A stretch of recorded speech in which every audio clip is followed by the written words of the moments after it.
Peridaisa, plus de 5000 animaux sont sous la responsabilité des soigneurs tout au long de l'année. On va faire son transfert vers la serre tropicale. Oh non! Laïa! Oh là là, je vois des griffes passer. Je vais installer un nouvel enrichissement au maquis. C'est une simple roue pour avoir plus de difficultés à atteindre la nourriture. Et après ça, je vais aller déplacer donc, la roue des gorilles que j'avais mis en saison. Donc aujourd'hui avec Alexandre, on a décidé de mettre en contact Bonnie et Stitch avec 4 grands de nos phoques. Ça peut tenir 6 à 8 mois sans manger, sans perdre de poison. Je voudrais pas être à la place du lapin quand même.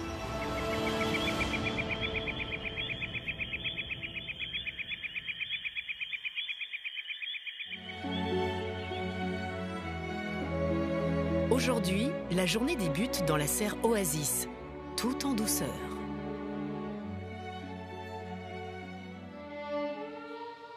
Le paresseux serait l'animal le plus lent du monde.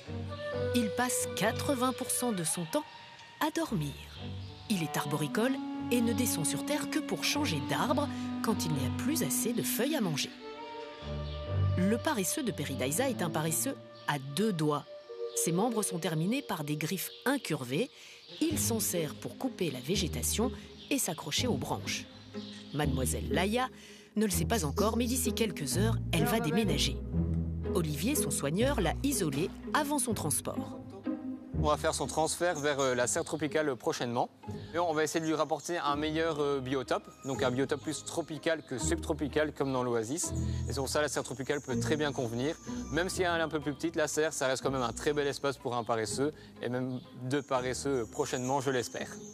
Dans la nature, le paresseux se cache parfaitement dans les arbres grâce à ses longs poils brunâtres. Il se fait passer pour une excroissance de bois ou un nid. Pendant la saison humide, il prend une teinte verte grâce à sa fourrure qui abrite des algues permettant un meilleur camouflage. La particularité en fait de cet animal, c'est un animal qui est très fortement solitaire. Donc en fait, elle va se déplacer, mais sinon 80% du temps en fait, elle va dormir.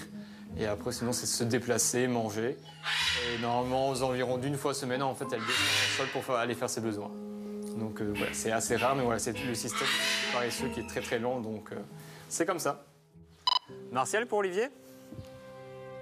Ouais, salut Olivier, c'est quoi ça? Dis, j'aurais besoin de tes services. Ce serait possible de se voir à la serre tropicale, s'il te plaît? Alors, forcément, quand on veut faire des aménagements, comme ça, quand on veut déplacer le paresseux, on a forcément toujours besoin d'un petit quelque chose. Et quand on a besoin d'outils ou de ce petit quelque chose, on appelle notre ami Martial. Direction donc la serre tropicale pour un état des lieux avant le déménagement du paresseux.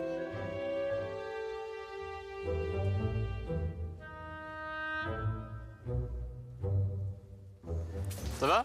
Ça va toi, Oli? Ouais. Merci d'être venu. Plaisir, comme d'habitude. Alors, voilà, c'était ça ici. Ok. Tu vois donc genre de cabane, caché. 3 côtés, la plateforme pour qu'elle puisse se poser. Un petit Et toit, alors la une lampe perche chauffante. qu'elle puisse s'accrocher en fait. Et tu voudrais ça? Donc voilà. Écoute, c'est quand tu sais évidemment, parce que je sais que tu es débordé. Possible. Les soigneurs m'appellent régulièrement, voire même énormément. Avec eux, c'est toujours dans l'urgence et c'est toujours tout de suite qu'ils l'aimeraient. Donc forcément, à ce niveau-là, il faut leur expliquer que j'ai du travail et que j'ai une liste quand même à suivre. Pourtant, rien n'est trop beau pour Laïa. Martial se met directement à la fabrication d'un abri. Pas de plan ni de mesure, il va laisser libre cours à son imagination et faire appel à son talent.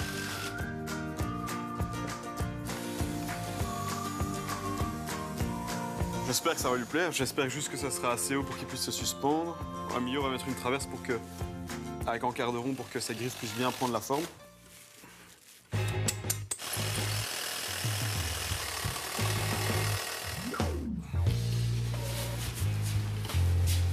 Le bois a déjà bien travaillé.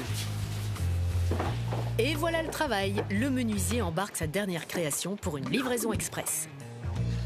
Je vais aller installer donc l'abri du paresseux. Je vais installer un nouvel enrichissement au maquis. C'est une simple roue pour avoir plus de difficultés à atteindre la nourriture. Et après ça, je vais aller déplacer donc, la roue des gorilles que j'avais mis en saison à l'extérieur. Mais en attendant, petit détour chez les bébés phoques. Bonnie et Stitch ont bien grandi. Ils s'alimentent maintenant seuls. Les petits vont pouvoir quitter la quarantaine et rejoindre le reste du groupe. Aujourd'hui, Anaël et Alexandre vont tenter une première mise en contact avec certains membres du groupe des phoques. Plus calme, on va mettre Keia, on va mettre Jalana. Snow, Ouais. Shark, Tiark, élève. élève. Donc aujourd'hui avec Alexandre, on a décidé de mettre en contact Bonnie et Stitch avec 4 grands de nos phoques. Donc ce sont les 4 plus calmes, plus gentils, avec lesquels on sera sûr qu'il ne se passera rien. Allez, comme. Allez, lève comme. Allez, comme. Allez, on enlève Keia en premier. C'est bien, lève. Tu viens. Allez, comme. Oh, ok, Keia, c'est bien. Allez, dans l'eau. Allez, viens. Keia. Dans l'eau. Mais c'est le désintérêt total des aînés face aux plus jeunes. Keia et Lève n'ont Dieu que pour le poisson.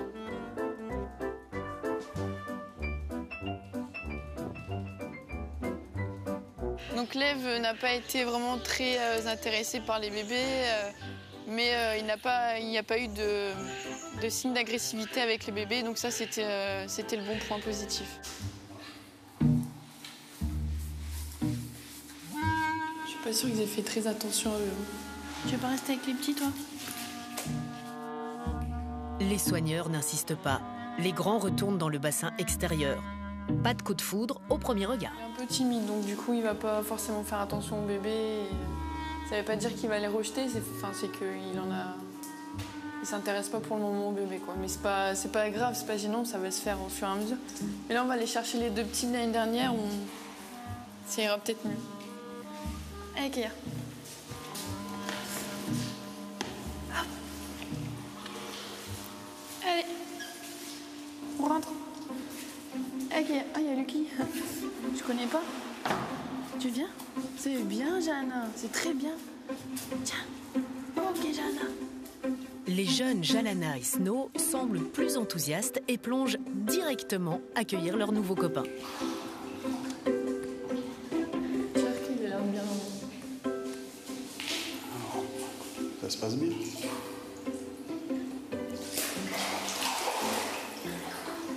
Donc là, on a Jalana, qui est de l'année dernière. Elle a 1 an. Et c'est la sœur de Bonnie. Et on a Tiark.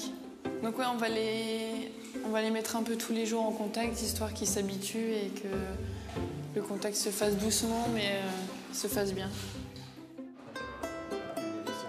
C'est déjà le moment de se dire au revoir, mais pas pour longtemps. Ces 4-là se retrouveront bientôt dans le grand bassin. On est super contents avec Alexandre de l'évolution de nos 2 petits bébés phoques, parce qu'ils ont vachement bien évolué, ils apprennent très vite et tout va bien avec eux, donc c'est le principal. Tiens, tu veux plus partir? Tu restes avec les bébés? Bon, rien n'empêche de le laisser, hein, Tiark. Ouais. Donc là, on va essayer de les relâcher avec tout le groupe au début de la saison prochaine, mais pour l'instant, c'est vraiment apprendre à vivre avec le groupe petit à petit et dans leur quarantaine, où nous, on peut avoir un contrôle sur eux si ça se passe mal. Bonnie, elle joue avec. Parfait.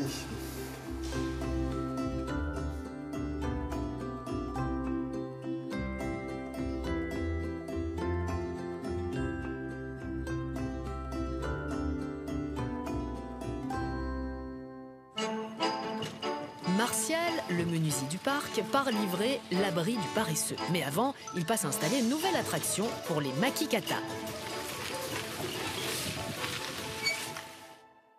Pendant l'été, les Makikata ou les Muriens vivent sur l'île de Nosikomba. L'hiver, ils ont libre accès à l'extérieur mais passent plus de temps dans leur maison. Lourd, c'est juste chiant pour passer les portes en fait. Ah ouais? Quand Martial me présente l'objet, je suis très satisfait. C'est quelqu'un de top à ce niveau-là parce qu'il sait nous poser des questions sur les espèces et voir un petit peu ce qui pourrait mieux fonctionner possible et du coup adapter son travail par rapport à tous les animaux qui sont sur le parc. Ça va les copains? Bon, tiens peut-être de l'autre côté, comme ça il y a 8 trains qui tournent. L'attraction est solidement fixée. Sur l'axe central, les soigneurs vont déposer de la nourriture Pour y accéder, les lémuriens vont monter sur la roue, qui tourne, qui tourne, qui tourne. Ils sont déjà vachement intéressés. Hein, tous, hein. Tous là. Fallait pas que ça tourne trop facilement non plus parce que on en aurait eu 2-3 dans le mur. Ah, c'est surtout leur impulsion hein, quand ils sautent comme ça. Ça leur permet directement d'utiliser leurs réflexes au niveau makikata et de se déplacer le plus rapidement possible sur cette balançoire. C'est un très bon enrichissement pour eux, tout simplement parce que ça va recréer un effet un peu d'excitation et les plus jeunes makikata vont adorer pouvoir sauter d'un côté à l'autre de la balançoire. Oh, c'était ma tête ça. Il a fait un bond sur ma tête. Les maquis s'éclatent. Pari réussi pour Martial. Je suis sûr que dans une heure, elle est vide. Ouais. Ok, cool. En tout cas, c'est chouette. Les gorilles aussi s'amusent avec les jouets créés par Martial. Surtout Oazy, le mâle dominant qui a son joujou préféré. À l'extérieur, on avait installé une roue et là l'hiver est arrivé, ils sont beaucoup moins dehors même s'ils ont libre accès, ça reste des animaux frileux et même si on leur laisse ouvert, c'est oh il fait quand même froid, je vais rester dedans. Donc on a décidé de rentrer les principaux jeux, ceux qu'ils aiment le mieux, pour les mettre à l'intérieur du volcan. Reste à trouver l'endroit parfait pour fixer la roue chérie. Et là, il y a débat. Ça c'est magnifique. Ça c'est trop fin. Ça c'est magnifique. Ouais mais ta roue elle va taper là. Hein. Ça c'est magnifique ça. On a des structures qui sont un peu difformes et qui vont dans tous les sens, donc trouver le piquet d'acacia qui correspond à la plateforme du jeu n'est pas toujours facile. Donc on a eu une grande discussion à ce niveau-là. Elle doit passer. Elle doit passer. Sinon sur la transversale. Elodie elle veut sur la transversale. Sinon elle l'aurait pas d'ici. E-Ling aussi, ça fait 2 contre 1. Mais c'est moins magnifique à mes yeux. On la met là? Ouais. Allez c'est parti. Ouais, parce que j'ai pas envie de passer ma journée ici. Ah du G. Oh ça roule. Voilà. Martial cède, mais pour la fixation, c'est lui qui dirige.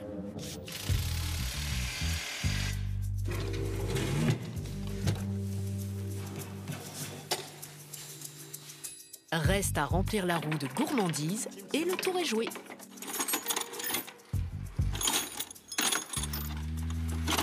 Il sera content. Un vrai travail de professionnel. Mais tout n'est pas gagné pour autant, car les gorilles sont particulièrement sensibles et intelligents. Le moindre changement dans leur environnement peut fortement les perturber.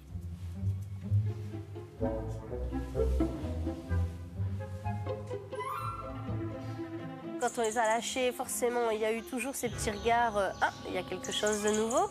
Comme quand on regarde intensément derrière la vitre, il est toujours là à se dire « Tiens, il y a un piège, ils m'ont foutu ma roue par là, c'est peut-être pour que je fasse quelque chose, mais je ne le ferai pas ».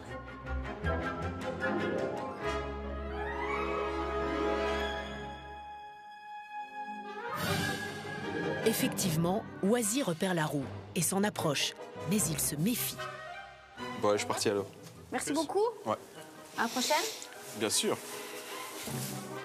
Et c'est toujours quand on tourne les talons qu'ils y vont. Et effectivement, quelques minutes après qu'on soit parti, il y retournait et était bien content d'avoir trouvé sa roue.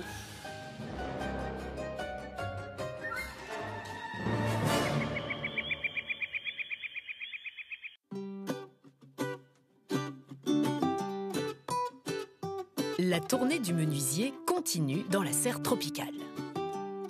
Alors j'ai autant de boulot qu'en saison, en hiver. J'ai énormément de boulot, j'ai une très grande liste ici à faire pour la réouverture du parc. Olivier est impatient de découvrir le nouvel abri de son paresseux. Reste à choisir l'endroit idéal où le poser.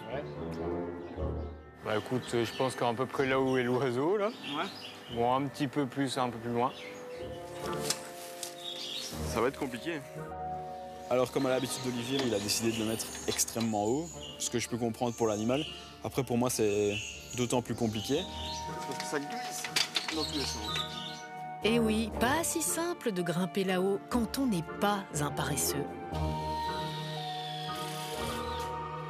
C'est embêtant les plantes, hein. J'ai connu plus facile. Attends. Heureusement que tu ne devais pas la mettre à 10 mètres de haut.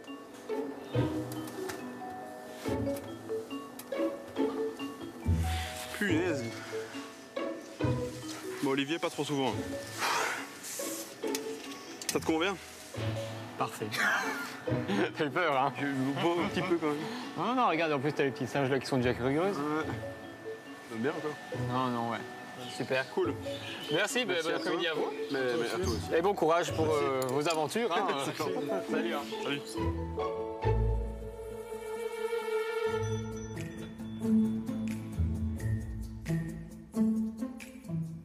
Dans les cales du Mersus Emergo, c'est le refuge des reptiles. Depuis les toilettes, un miroir sans teint permet de découvrir l'envers du décor. Pascal et Gérald vont nourrir les serpents. Au menu ce midi, une bassine de souris et une autre remplie de rats. Bon appétit! Moi, j'ai les rats. Tu commences ici? Ouais, je prends les plus petits. Ok. Depuis de nombreuses années, Pascal accueille ces serpents abandonnés ou saisis par la police.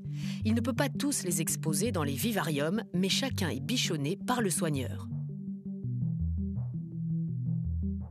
Alors donc ça, c'est du python réticulé. Ça, on a du l'épicrate, donc du boa, du python royal. Donc c'est des gens qui avaient ça chez eux, sans les permis, donc ils n'avaient pas le droit ni le permis d'environnement ni rien. Donc ici c'est de la crantophyse du mérili, donc des boas de Madagascar. Bon, eux mangent principalement c'est de la volaille, donc poussins quand ils sont petits, jusqu'à des poules ou des rats quand ils sont adultes.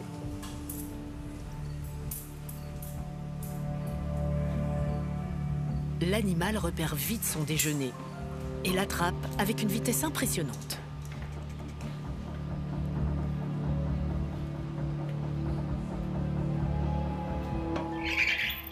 Ouais, donc il enroule sa proie pour étouffer jusqu'au moment où il ne sent plus. Ici, elles sont mortes, mais normalement dans la nature, c'est jusqu'au moment où il ne sent plus le cœur. Et une fois que le cœur est arrêté, il l'avale. Dans la nature, les serpents ne mangent pas tous les jours.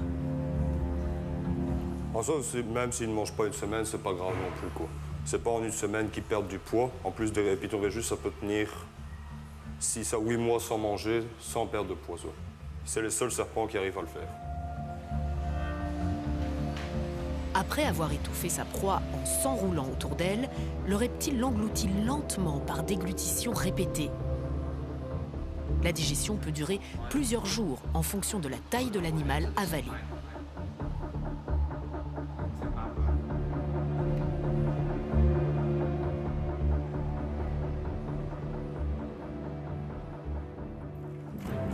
Gérald et Pascal sont chargés de ce nourrissage particulier. Ils ont des gestes expérimentés, mais restent vigilants à tout instant. Je me suis déjà fait morte aux mains, aux jambes, aux pieds, aux bras, un peu partout, quoi. Les anciens propriétaires de ces animaux ont souvent sous-estimé la dangerosité du reptile. Rapidement dépassés, certains n'ont pas hésité à les abandonner dans la nature.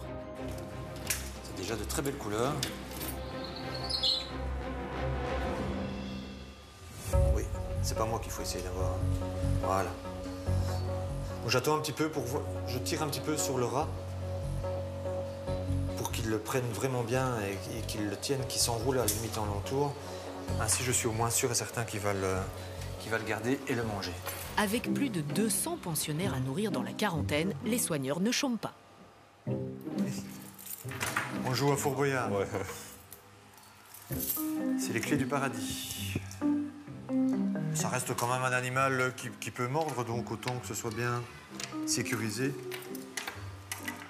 bien fermé. Vas-y, je vais fermer. Ouais, je vais fermer.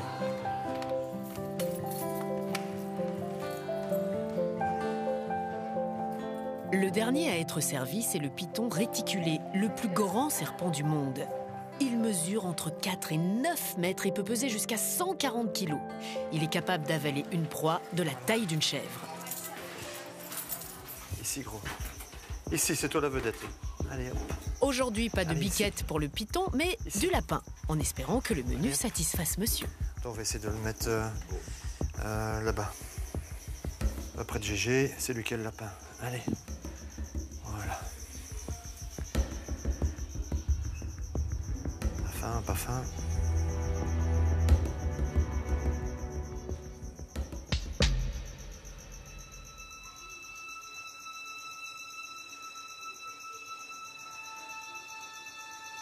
Non, le lapin doit être chaud, non? Il a fait des conches. Oh, bah voilà, cool. Donc là, il a attrapé le lapin. S'il s'enroule avec son corps alentour du lapin, le lapin étant chaud, il a l'impression qu'il est encore vivant. Il s'assure vraiment que le lapin ne vit plus et il va pouvoir l'engloutir facilement. Je voudrais pas être à la place du lapin quand même. Ah, voilà. Pas de chance pour le lapin.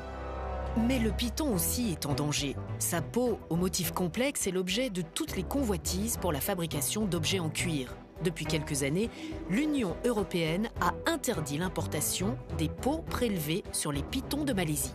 Les mâchoires du python sont désolidarisées, ce qui lui permet d'avaler de grosses proies. Et pour la digestion, pas d'inquiétude, l'animal peut compter sur des sucs gastriques très puissants. Il digère tout. Poils, les os, il digère tout.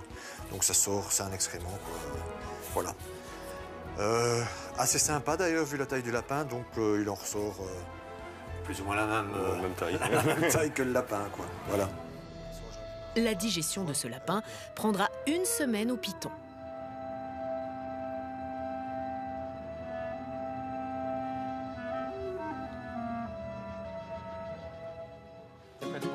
À l'Oasis, c'est l'heure du déménagement pour Laïa, la femelle paresseuse. Olivier et Fée sont en charge des opérations. Donc ici, ce qu'on va faire, on va la mettre ici dans la poubelle. Ça ne fait pas très charmant, mais au moins pour la déplacer, c'est efficace.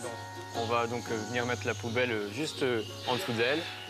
On va essayer d'attraper au niveau de ses pattes. Ainsi, elle va être dans la poubelle, on met le couvercle. Et après, justement, on va savoir la transporter assez rapidement, comme de l'Oasis à la serre tropicale, c'est pas très loin. Tu bouges un petit peu, histoire de descendre.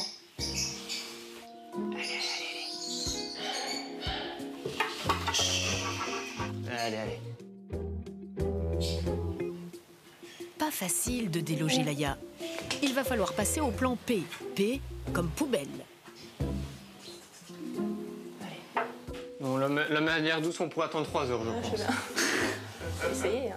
Tu veux le couvercle pour un peu la rabattre? Comme un bouclier. Oui, en plus, pour tes mains. Allez.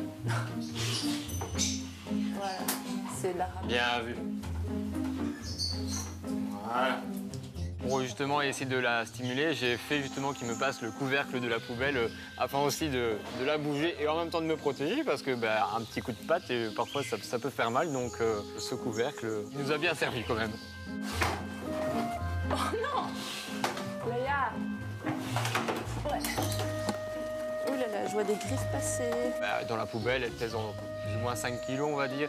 Donc ça va te transporter jusque là-bas. Voilà, je pense pas qu'il devrait avoir de mal. Au pire, si on renverse la poubelle, mais vraiment au pire, c'est pas elle qui va aller très très vite. On aura le temps de la rattraper, je pense. Nous voici au jardin chinois. Ça va, t'as une belle vue? Ah, s'ils allaient dans l'autre sens, ça aurait été bien. Salut!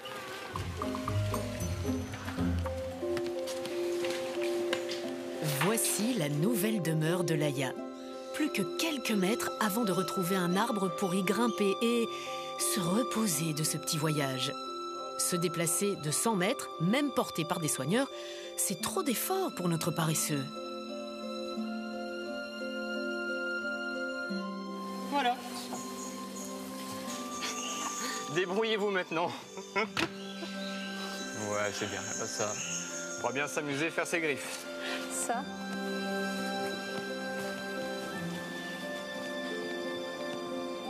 Oh, regarde, les papayes. Ça va commencer. Ils sont pas encore mûrs, hein? T'entends les oiseaux? Ils commencent à crier parce qu'ils savent qu'il y a quelque chose de nouveau ici. Mais c'est quoi ça? Ah ouais.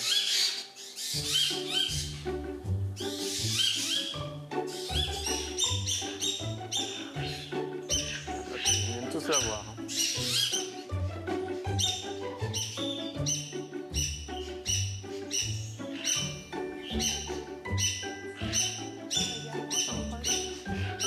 Regarde le coral soleil, ouais, qui est en train de se déployer.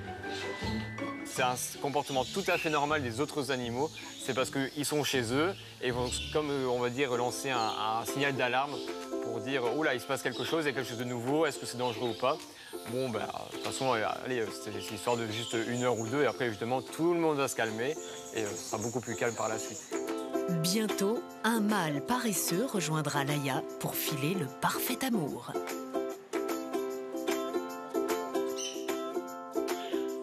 Alors, dans les petites cabanes que Marcel nous a fait justement dans la serre tropicale, on a mis l'assiette de Laïa, donc on a mis la caméra et justement, après, on a découvert les images. Et donc, c'est bien notre paresseux qui vient manger dans son assiette et qui d'ailleurs se repose presque toute la nuit à cet endroit. On va aller voir la voiture australienne, comment ça se passe, ce qu'on a fait. Il y a vraiment beaucoup de travail pour la préparation et pour l'ouverture du parc. Ça va, ça se passe bien? Il faut qu'on soit prêt et que ça soit correct pour les visiteurs quand ils arrivent. Alors c'est un couple qui a 10 ans. Nous quand on reçoit un nouvel animal, c'est un peu comme si c'était Noël, on est hyper contents. C'est juste 2 labyrinthes en an. Et là, il est déjà là. Il a réfléchi. Voilà, j'ai cogité. Sari, il lui a pas fallu très longtemps pour capter comment ça fonctionnait. On y va, on va chercher les fruits secs et on dévalise le jeu avant qu'Ouyan débarque.